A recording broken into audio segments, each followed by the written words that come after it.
So I'm aware that this video is a bit late in terms of this particular drama having already been covered by a good amount of people, and while the situation has died down, I'd still like to talk about it. I'm not planning on making many videos like this, covering quote-unquote drama, but I'm compelled to talk about this one since it concerns art theft. So for a quick rundown for anyone who doesn't know, a little while ago, rapper Aaron Carter made a tweet regarding some new merch that was going on sale, and the art that was featured for the merch was a piece with two lions facing each other. However, this piece was, in fact, stolen from an artist by the name of Jonas Jodeki. I believe that is the pronunciation, but I am sorry if that is incorrect. And he called Aaron Carter out for it. Carter's response was less than professional. And after a while of attacking the artist and everyone who was calling him out, he eventually took the piece down. So technically, a happy ending. Carter got called out and removed the piece, and Jodeki got the proper credit and didn't have someone profit off of his work. Sadly though, this sort of thing is not an uncommon occurrence, and generally, the artists don't always win. Art theft online is a pretty common practice, it's just been that way for a long time now. And even though every once in a while someone's call-out post on a thief gains enough traction that enough people are able to shame them into deleting their stolen art, there's always going to be 10 more people like that popping up and taking stuff. Think of it as a sort of hydra, if you will. But it's a slightly more awkward situation when it's celebrities who are doing the thieving. Because most of the time, if it is someone who is famous who has reposted someone's art, they generally have a dedicated fan base that's willing to overlook whatever they do, and just in general have an easier time getting away with that sort of thing. The two best examples I can think of for this is Madonna and Chris Brown, as these two have been called out multiple times for taking art and reposting it. We'll start with Madonna, because as it so happens, the people in charge of her social media have actually stolen from the artist from the Aaron Carter story. In Jodeki's Forbes interview regarding Aaron Carter, he mentioned that Madonna's Instagram featured his art that had Madonna's face photoshopped over the piece. This was the same case with an artist by the name of Danny Quirk, who also had art that was taken and had the same sort of Photoshop job done on them. But unlike Jodeki, Quirk actually tried to pursue legal action, and had ended up being told by his lawyer to take down his call-out post, because, according to the fair use doctrine, there were enough changes made to the pieces that they counted as being transformative enough.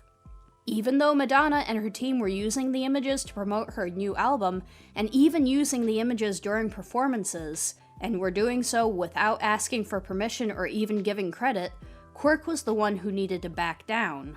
Jodeki mentioned in his Forbes interview that he wished that he had pursued legal action against Madonna, but given what happened to Quirk, he probably would have gotten the same response.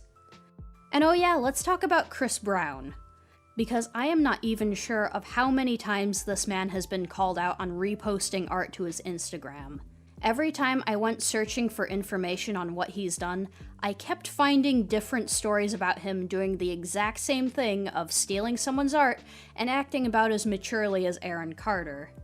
In one case of his art theft, it was similar to what Madonna was doing, in which a Teen Titans piece by Gabriel Piccolo had been edited so that it featured the logo and name of his clothing line. He has a lot of weird edits like that on his Instagram of stuff that he obviously doesn't own.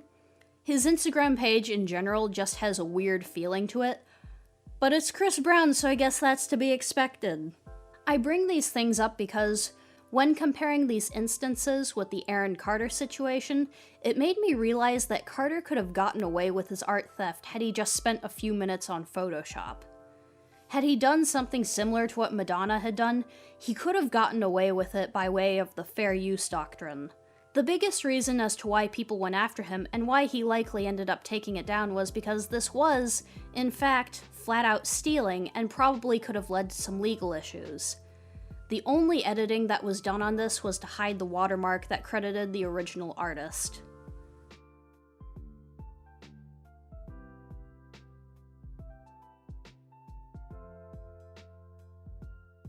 Also, before I continue, I do want to acknowledge that the Madonna and Chris Brown pieces that were edited were actually edited and sent to them by fans. and neither them or their teams edited those pieces. But the issue still stands, as those pieces are still ones that were taken and reposted without any credit to the original artist.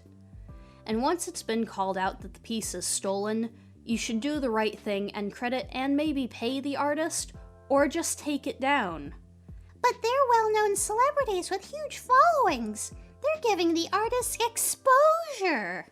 The artists don't really get much exposure when they don't get any credit. Not a single one of these posts has any mention of the original artists. So that's not exposure. It's still stealing. But then comes the question, what can one do about stuff like this? And the unfortunate answer is, nothing much. While you will get cases like Aaron Carter and sometimes Chris Brown, where they've essentially been shamed into taking down the art, more often than not, nothing really happens. Because when it comes to these sort of celebrities, there's not much a small artist can do to fight back. As was seen with the Danny Quirk situation, he needed to take down his initial post regarding the art theft, because 5 minutes of Photoshop counted as transformative enough. And what makes these sort of situations infuriating is the fact that these people can afford to pay an artist for that sort of work. Just look at the net worths of the 3 artists that we talked about. They do not have any excuse for not commissioning and paying an artist. I feel like I might be going around in circles, so I'll just get to my main point. Just because someone is a celebrity does not give them the authority to repost the work of others. In this day and age of the internet, where everyone is more connected than ever, stuff like that should be called out, regardless of your status. Not witch hunt levels of harassment, of course, but just enough people saying, hey, don't do that. It is not an unreasonable thing for artists to want to be properly credited and compensated for their work. And there is never any excuse to go onto your public platform showing off art that you didn't make if you don't have permission to do so. People need to be more willing to speak up for smaller artists when their work has been stolen, and people shouldn't let celebrities off the hook for that sort of thing just because they're celebrities. And no, Aaron Carter, just because an image has been uploaded to Twitter, it does not make it in the public domain. That's not how that works. Once you put something on Twitter or Instagram, it becomes public domain. Stop it. Get some help. Just stop stealing artwork. It's really not that hard.